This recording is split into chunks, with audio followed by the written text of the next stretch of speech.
From JBS Studios in Greater New York, this is the JBS News Update with Teisha Bader. I'm Teisha Bader with the JBS News Update for Friday, December the 8th, 2023. The deaths of 4 IDF soldiers were announced today, killed yesterday during intense battles with Hamas terrorists in Gaza. They are 32-year-old Master Sergeant in Reserve Naftali Yonah Gordon, 25-year-old Sergeant First Class in Reserve Omri Rot, 41-year-old Sergeant Major in Reserve Kobi Dvash, and 28-year-old Master Sergeant in Reserve Eyal Meir Berkowitz. Fighting continues today in Gaza, including in the Khan Yunis area. In southern Gaza, the IDF said considered a main stronghold of the Hamas terrorist organization. The IDF saying Israeli troops eliminated dozens of terrorists in battles, worked to locate and destroy tunnel shafts, and directed precise attacks from the ground and from the air. Sharing also that one of its combat teams yesterday discovered terrorist infrastructure at a university in Gaza, an underground passage, loads of explosive devices, rocket parts, rocket launchers, and more, found at Al-Azhar University in Gaza City. Rocket barrages continued from Gaza today at southern and central Israel, including at Tel Aviv, causing damage, but no injury was reported. The IDF also responded to rockets launched at northern Israel from Hezbollah terrorists in Lebanon, who also fired at an IDF base. Israel's Air Force also intercepted a suspicious aerial target, it said, apparently a drone, that crossed from Lebanon into Israel.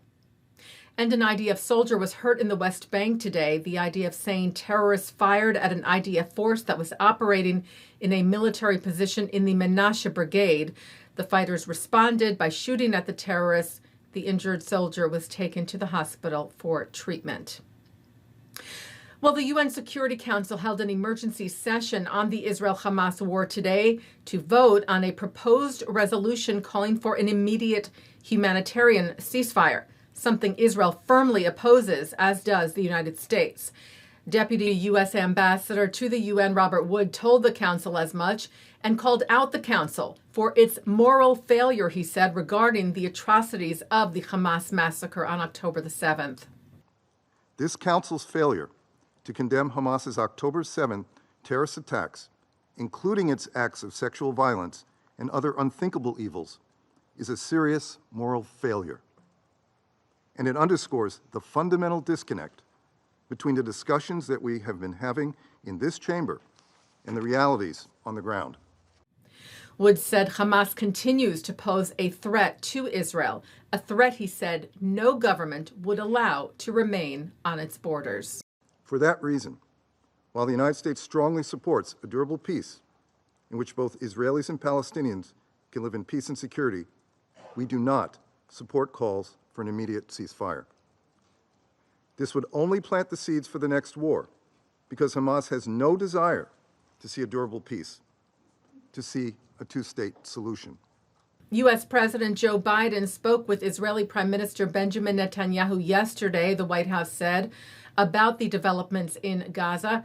Biden expressing his deep concern for the hostages and reiterating that the Red Cross must be permitted to have access to them. The White House saying the two leaders agreed to remain deeply engaged to pursue every possible opportunity to free the remaining hostages.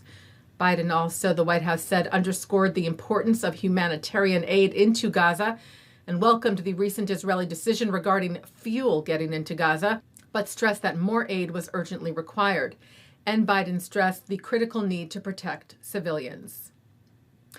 Veteran leader of the Hebrew Union College Jewish Institute of Religion, Rabbi Davidellenson, has died. Ellenson was president of the HUC-JIR for 12 years and was a beloved mentor of rabbis and scholars.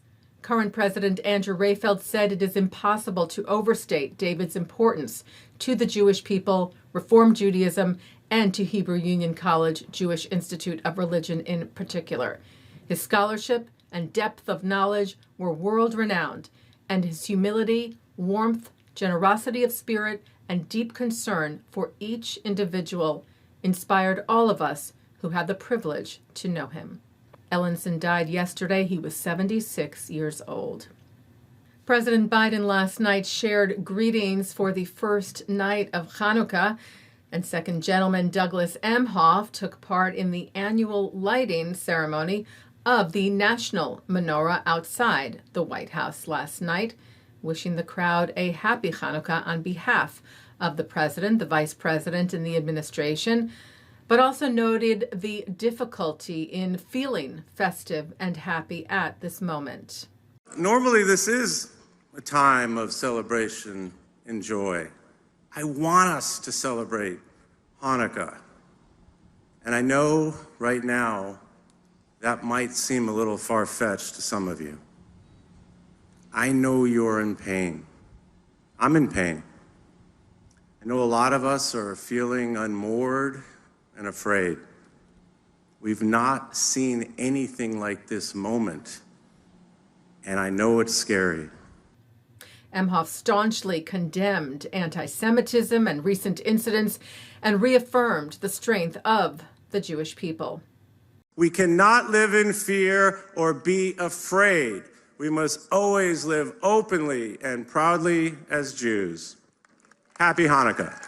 Taking a look now at our programming for tonight on JBS for Friday, December the 8th. Live Shabbat services are coming up at 6 o'clock from New York City's Central Synagogue, followed by Shabbat services from the Hampton Synagogue.